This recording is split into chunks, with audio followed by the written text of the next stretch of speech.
Hey guys, welcome back to the channel McNallie Money, home of all things stock, investment, and personal finance related. Now, as of the time of filming, it doesn't look like we have a decision either way on the spot Bitcoin ETF, but that's definitely something that we're going to continue to monitor into next week. However, that being said, we've got a full agenda in today's video. We're going to be covering production results for the month of December for 4 more of the miners, including Riot, Hive, Hut 8, and of course Bitdeer. We've got Anthony back to give us his analysis, but before we get into it, please take a second, hit the like button, you guys. It's 100% free and it really does help this channel and content get to other people who may find value. If you're not currently subscribed, McNallie Money, feel free to join and let us know in the comment section below what you think of today's discussion, if you're currently holding any of these miners, and your top pick for 2024. Now with that being said, let's get into today's video.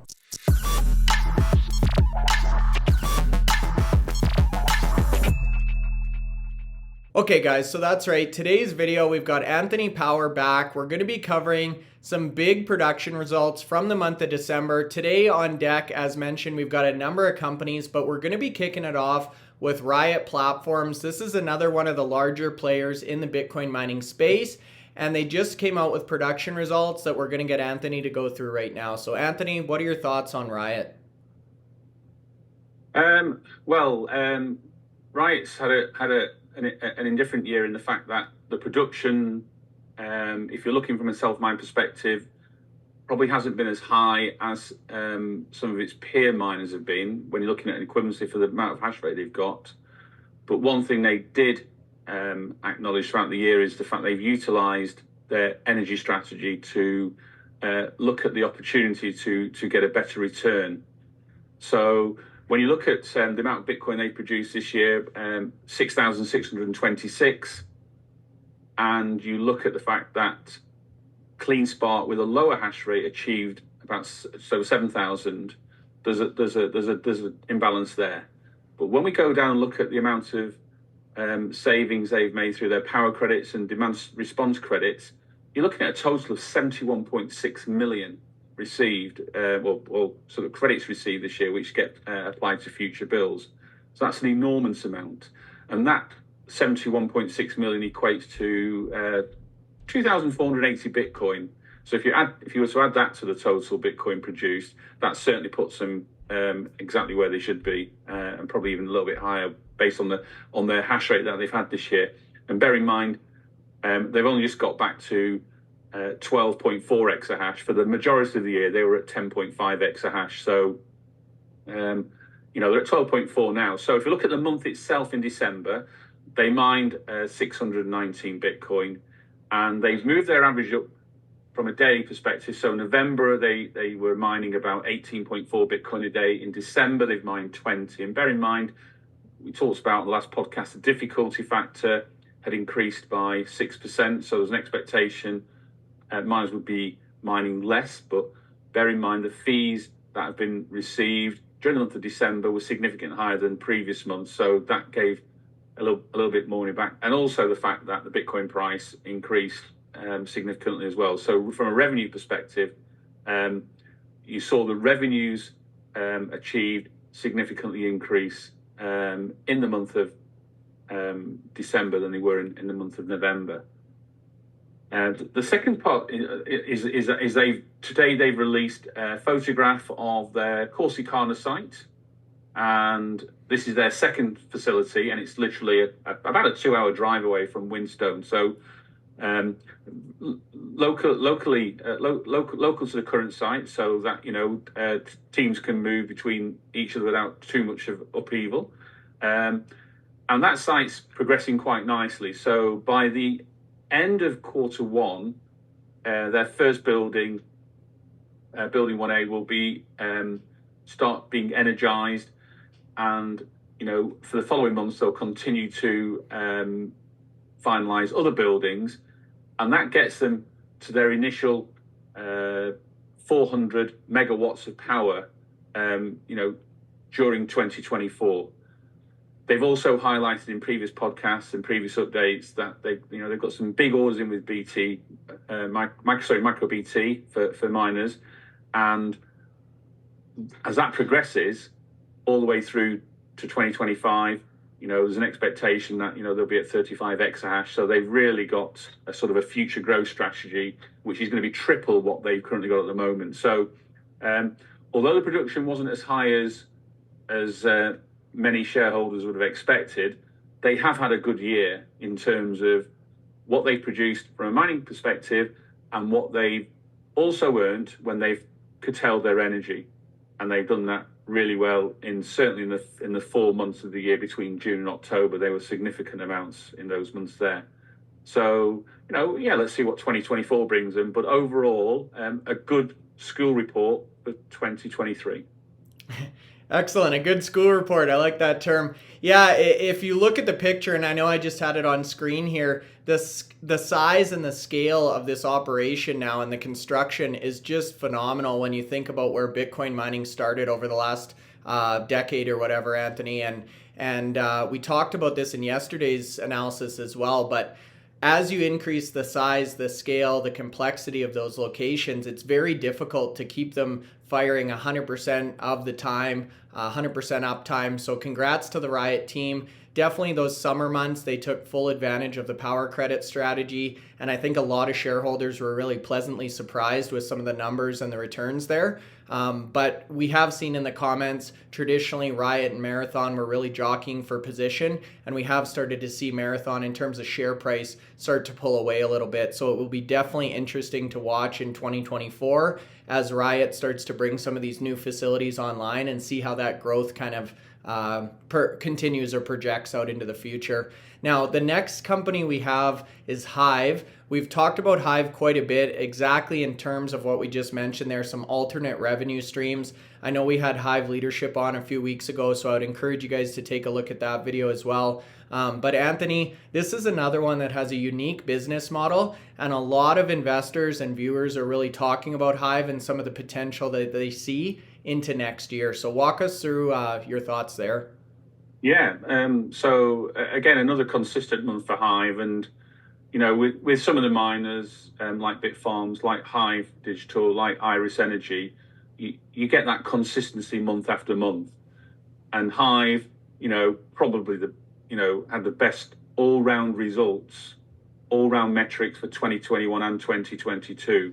2023 has been a challenge for them, but actually, from a production point of view, they're a top 2 miner. When they look at production by exahash, so what can they get out of their machines that they've got installed? They do really well. So in December itself, again, network difficulty increased, but their production of 282.2 Bitcoin was actually up on what they produced during the month of November. One thing they did in December is they actually put 80 Bitcoin into their treasury, raising that to a total of 1,707 Bitcoin. And that hodl now is 12, valued at 12 million. And that's an increase of 23% on what they had at the end of November. So sorry, that hodl, 72 million, and an increase of 23% on the end of November. And if you look at it from a Bitcoin per exahash perspective, they achieved 71.6 Bitcoin for each exahash they've got energized, and that was an increase of 7% on the previous month. So, again, good all-round numbers, consistent numbers. You talked about the strategy they've got there, because Hive were had a significant number of GPUs, and they were mining Ethereum. Those GPUs now being repurposed to provide high performance computing, and they've already trialed, as we've mentioned in previous podcasts, trialed some of these GPUs and with the servers, and they've already started to achieve some revenues.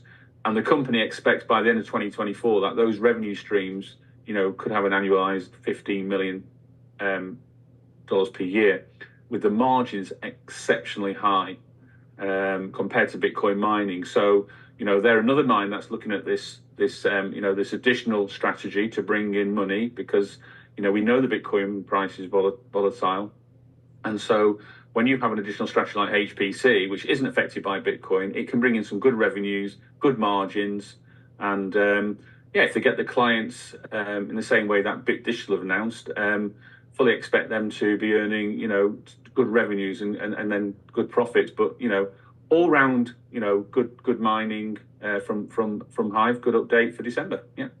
Yeah, Frank and Aiden did a really good job of walking through some of those revenue projections out into 2024. And you're exactly right, Anthony. They are pretty robust, pretty exciting from a shareholder perspective. Now, the other thing shareholders were really excited about this month in relation to Hut 8 mining is seeing some of those post-merger numbers, some of those post-merger metrics. Hut 8's been working on a merger for quite some time with US BTC or US Bitcoin. That has now come to a close in the fourth quarter of last year. And now we're starting to see some of those combined metrics, which I got to say I was pretty impressed with initially here. I know share price has moved quite a bit for Hut over the last few weeks. And I'm curious to get your thoughts on what we're seeing as a combined entity now, Anthony. I mean, it's just a different picture for the companies now they've merged together. I mean, when you look at how much energy under the management under the roof now, I mean, as a self miner, it was a little over 100 megawatts, and now they've got 839 megawatts under management, 205,000 machines deployed under management, total hash rate of 21.5 under management. So really big company, and it's not stopping there. They're looking at buying more sites now, growing facilities for potential more self mining or more hosted miners. But on our channel here, we focus more on the self mining. So if we look at the self mining, they've got nearly 74,000 miners, deployed at the moment, and that equates to a 7.2 hash rate. For the month of December, they mined 453 Bitcoin, and that was an increase of 16% on what they achieved in November. So again, benefiting from those extra fees, benefiting from better production numbers as well. Their exahash production by exahash increased by 18% month over month. So that was a good number. I mean, I've had a few challenges in 2023 with regards to the electricity issues at Drumheller and the issues they had with their energy supplier in Ontario. And so some of the production numbers were relatively poor during the year, but those numbers are improving now significantly. One thing I've always associated with Hut is the fact that they've been able to, hodl a significant amount of their production.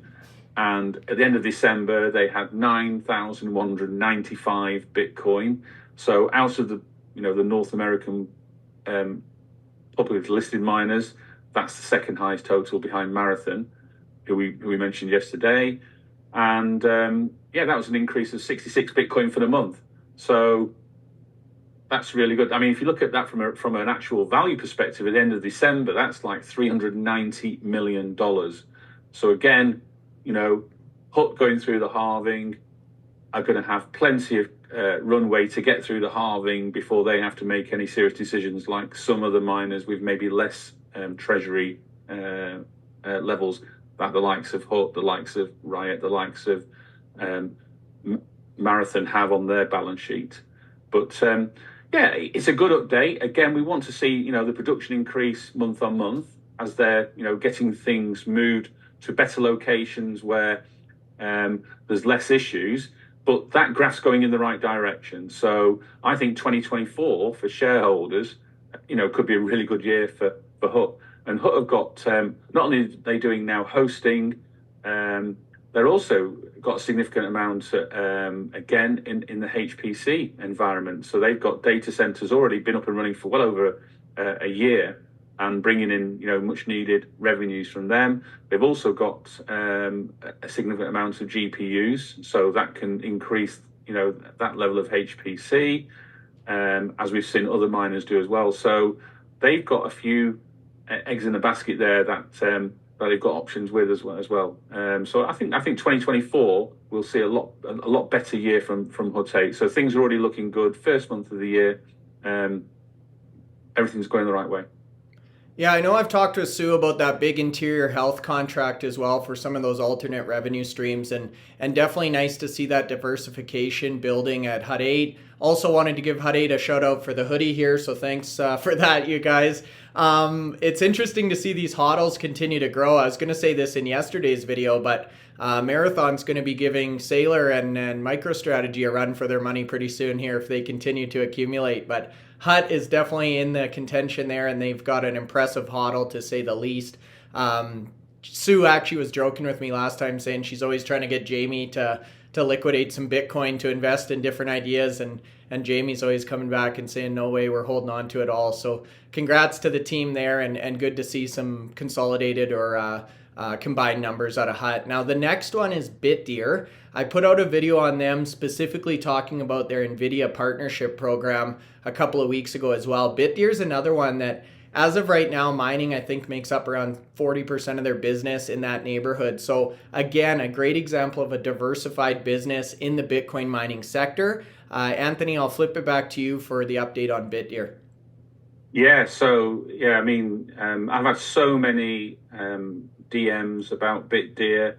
We're going to be doing a lot more analysis on Bitdeer in the forthcoming month, to get that message out there, because they're not just a self miner.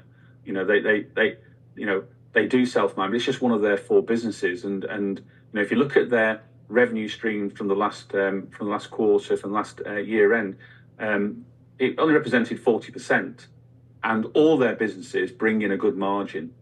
So they have got a hosting business, they have got a cloud hash rate business, and they have got high performance computing business as well. So self-mining has been doing well, but people need to do research and look at some of those other businesses that they do. Look at the revenues, look at the margins that they bring in, and they'll be sort of pleasantly surprised when they see those. So it's definitely on my radar. Definitely want to do more about it, probably in terms of an article, maybe get Bitdeer onto the channel and get them to talk through a lot more about what they do. I think that would be really, really useful for the investor community. But yeah, from a self-mining aspect, a couple of things in December. They actually removed 6,000 of their legacy machines in December. So their hash rate actually went down from 7.1 in November down to 6.7. And that's going to happen with a few of the miners now, where they have the least efficient machines get turned off as we get closer to the halving and start getting replaced by more efficient machines, like we've seen, the likes of the S21, the T21, and the equivalent machines from Canaan and from MicroBT. So expect those machines to be replaced at sometime in the near future. But with that 6.7 exahash, they achieve 434 Bitcoin, and again, that's an increase of about 4% on what they were achieving in November. So with less hash rate, they actually produce more Bitcoin per day than they did in the previous month. So again, benefiting from those higher fees, benefiting again from their uptime. So having good utilization of the machines that they've got switched on has given them a good number. Bitdeer sell their Bitcoin, so they haven't got a hodl, and they're just one of a number of miners that do that strategy there. And that's a different strategy to the likes of Hut, to the likes of Riot, to the likes of Marathon, and CleanSpark, and to the likes of Hive Digital, who sort of have significant hodls. But some of these other miners have used their Bitcoin to grow their companies, and by growing the companies without having to go through all the time and dilute shares, they felt at the current period of time that strategies work well for them, and Bitdeer probably falls into that bracket as well. So they've grown significantly this year. They've doubled their hash rate this year. If you look at terms of what they produced in December this year and what they produced in December 2022, and bear in mind the difficulty has been 100% during 2023. So you would have expect, if you had the same machines plugged in over that year, you're producing half the number of Bitcoin in December this year than you did in December last year. Well, actually, no, they haven't. They've actually increased the number of Bitcoin by 150%. So that shows you that they've kept up growth with the difficulty factor, and they've also got a good number of efficient machines in their under their management. So that's a real positive story. As I say, we'll be doing a lot more on Bitdeer, because we've had them in the analysis now for the last 6-7 months, and there's still a lot of people asking questions about them. So probably need to do a lot more deeper research, go through the numbers, and give investors that starting point that they need to do before they carry on do their own due diligence. But yeah, good update. Good year for Bitdeer. Yeah, you're exactly right, Anthony. Bitdeer is one of the few that we haven't had on for a CEO interview, so I'll definitely try and organize that in the new year here.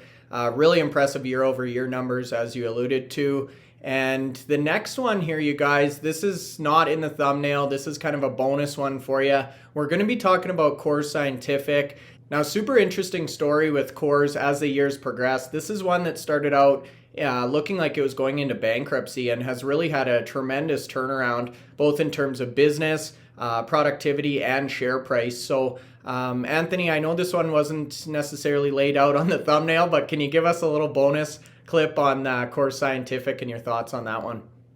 Yeah, I mean, you're absolutely right. I mean, we've talked about CORZQ quite a lot in the last few months.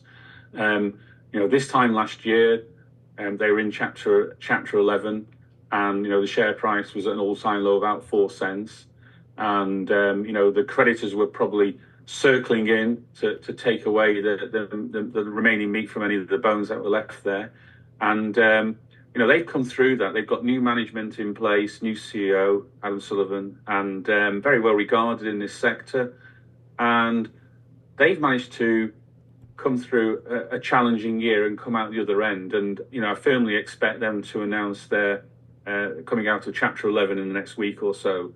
So that'd be really positive for those shareholders who've been with them through thick and thin, and for those shareholders who managed to realize there was some at real value prices in 2023.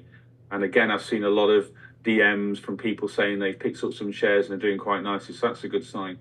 If you look at the amount of Bitcoin, nobody's mined, from the North American companies, nobody's mined as many Bitcoin in 2023 as CORZQ. So they mined 13,762. That's a significant number. They're not the biggest miner. We talked about the biggest miner yesterday, Marathon Digital.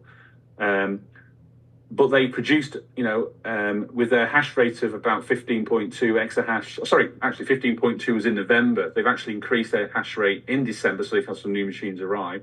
So the hash rate at the moment is 16.9 exahash.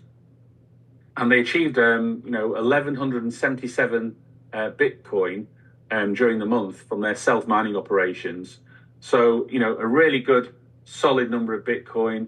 Obviously significantly higher than what they achieved in November, but that's because of the increased hash rate and the fact that they've also benefited from the fees as well.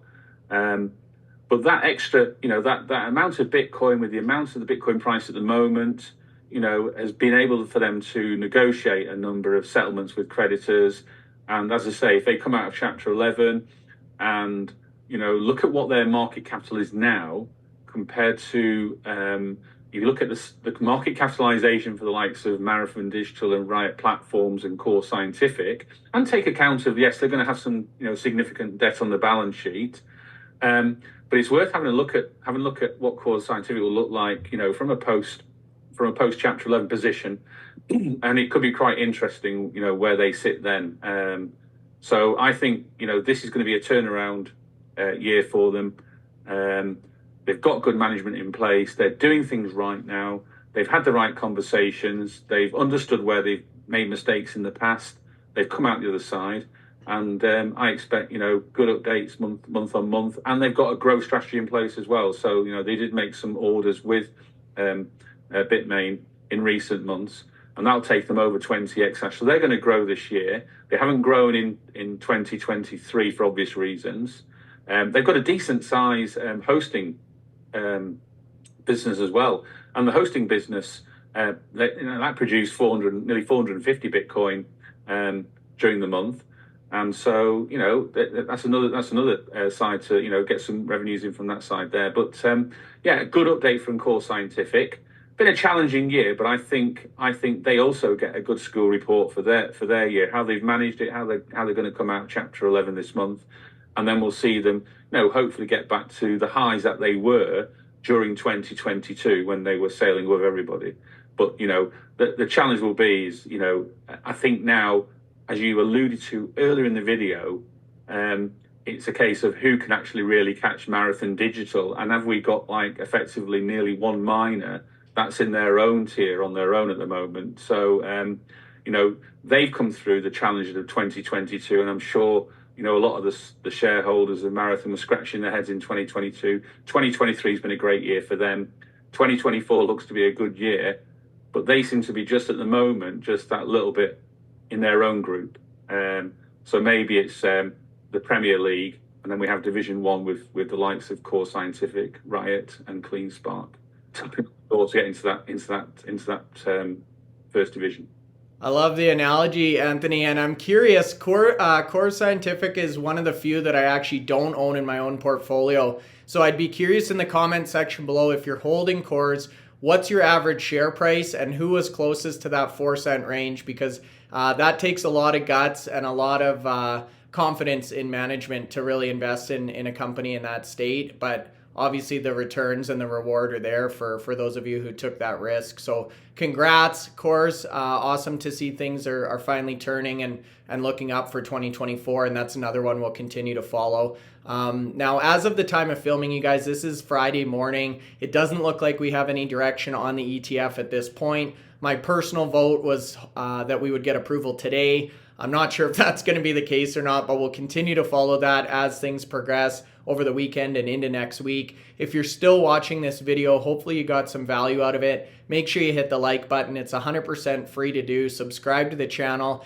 Anthony also has his Patreon launch now with the links included below, so check that out, you guys. Have a great weekend. Anthony, thanks for being here, and we'll talk to you soon. Speak to you soon, Bryce. Thank you.